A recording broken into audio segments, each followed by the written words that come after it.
Saya menyambut baik penyelesaian negosiasi batas laut teritorial di Laut Sulawesi, di Selat Malaka bagian selatan, setelah 18 tahun proses negosiasi. 18 tahun. Indonesia menempati posisi ke-15 sebagai negara dengan wilayah paling besar. Negara kita ini memiliki total area sekitar 1,9 juta kilometer persegi. Dengan status ini, tentu saja Indonesia jadi sasaran empuk untuk klaim-klaim serampangan negara lain tentang wilayah negara kita. Dalam sejarah sudah tercatat beberapa kali wilayah Indonesia diklaim negara lain.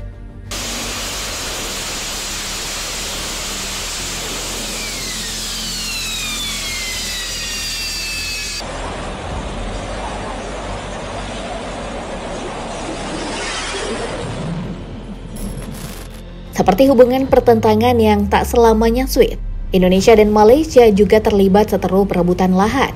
Perseteruan antara Indonesia dan Malaysia dilakukan di Blok Ambalat yang berada di utara Selat Makassar dan Laut Sulawesi.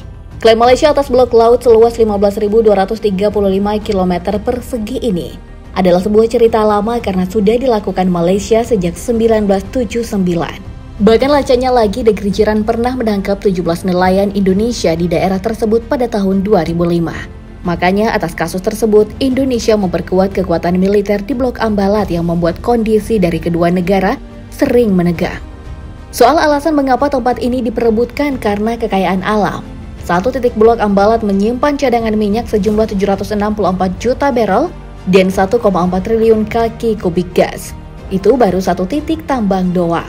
Dan Blok Ambalat setidaknya punya 9 titik tambang yang diklaim memiliki cadangan minyak dan gas yang bisa bertahan 30 tahun. Bahwa kita ingin selesaikan semua masalah-masalah yang ada di kita dengan pendekatan kekeluargaan, pendekatan persahabatan. Masih dari konflik laut dan juga klaim Malaysia atas wilayah Indonesia. Sekarang kita sudah sampai di perairan Tanjung Datu yang banyak diperbincangkan pada 2014 kemarin. Kala itu, perairan Tanjung Datu viral pada bulan Mei karena ditemukannya 4 unit kapal logistik Malaysia yang dikawal kapal perang masuk ke wilayah perairan Tanjung Datu.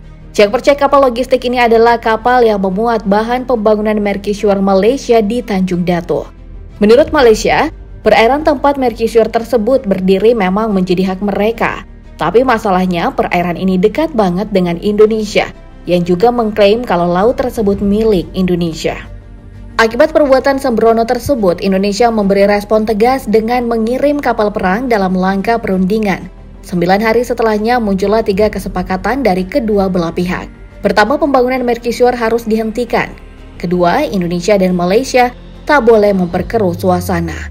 Ketiga, akan diadakan uji batas dari kedua negara untuk memperjelas wilayah perairan Tanjung Datu.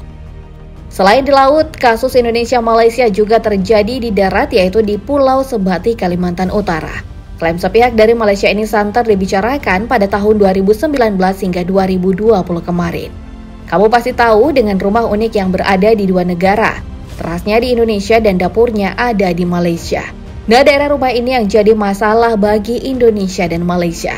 Masalah utama dari Indonesia dan Malaysia di Pulau Sebatik masih perihal peninggalan Belanda dan juga Inggris yang merupakan negara penjajah masing-masing negara. Dulunya kedua negara ini sepakat kalau batas wilayah keduanya adalah di garis koordinat 4 derajat 10 menit lintang utara yang merupakan garis lurus. Sayangnya saat kedua negara merdeka banyak patok yang kemudian dirusak dan malah menjorok ke Indonesia dan membuat garis batasnya berkelok-kelok. Makanya beragam mediasi dilakukan dan ditentukan garis batas baru antara Indonesia dan Malaysia di Sebatik. Ya, semoga saja solusi ini bisa buat damai dengan negeri jiran. Kalau ada yang mindahin patok tanah lagi, bagus disapa netizen paling sopan sih. Sepertinya cerita klaim kawasan antara Indonesia dan Malaysia memang tak ada habisnya, karena sekarang ada Pulau Laitin dan Sipadan. Konflik atas dua pulau ini juga bukan cerita baru, tapi sudah terjadi sejak tahun 1967. Saat pertemuan teknis Malaysia-Indonesia untuk membahas hukum laut antar dua negara. Pada pertemuan tersebut, dua pulau yang disebutkan tadi diklaim kedua belah pihak dan terjadilah sengketa. Indonesia masuki Legitan dan Sipadan ke peta Indonesia, begitu pula Malaysia. Setelah dimediasi cukup lama tahun 1996, kedua negara sepakat membawa kasus tersebut ke Mahkamah Internasional dengan membawa fakta historis kedua negara. Dari hasil yang diumumkan Mahkamah Internasional, Pulau Legitan dan Sipadan jatuh ke tangan Malaysia. Jadi secara resmi Pulau Cantik yang jadi habitat beragam penyu ini dimiliki oleh negeri jiran. Keputusan dari Mahkamah Internasional ini memang mengecewakan bagi Indonesia, tapi bagi kedua pulau adalah hal baik. Iya, karena selama masa sengketa Malaysia lah yang banyak membantu konservasi penyu di sana dan Indonesia cuma sibuk klaim-klaim doang. Terakhir ada Pulau Pasir atau Ashmore Island yang jadi polemik antar Indonesia khususnya masyarakat di Pulau Rote dengan pihak Australia. Secara kebudayaan dan sejarah pengelolaan Pulau Pasir memang dihuni dan dihidupi masyarakat Rote selama 400 tahun. Namun secara geografis wilayah ini memang dekat dari Malaysia. Bahkan dari pernyataan internasional, Pulau Pasir merupakan bagian dari Australia sejak tahun 2006. Tapi yang namanya tanah sejarah tentu tak mudah dilepas oleh masyarakat sekitar. Apalagi yang percaya dengan warisan leluhur, pasti mati-matian pertahanin tempat mereka. Makanya sampai tahun 2021 kemarin, Yayasan Peduli Timur Barat atau YPTB terus mendesak Australia menunjukkan bukti yang lebih konkret atas kepemilikan Pulau Pasir. Wah, ini sih rumit ya. Yang punya pulau nggak mau tinggal di situ, lalu yang tinggal di situ juga nggak punya hak penuh. Aduh, jadi pusing.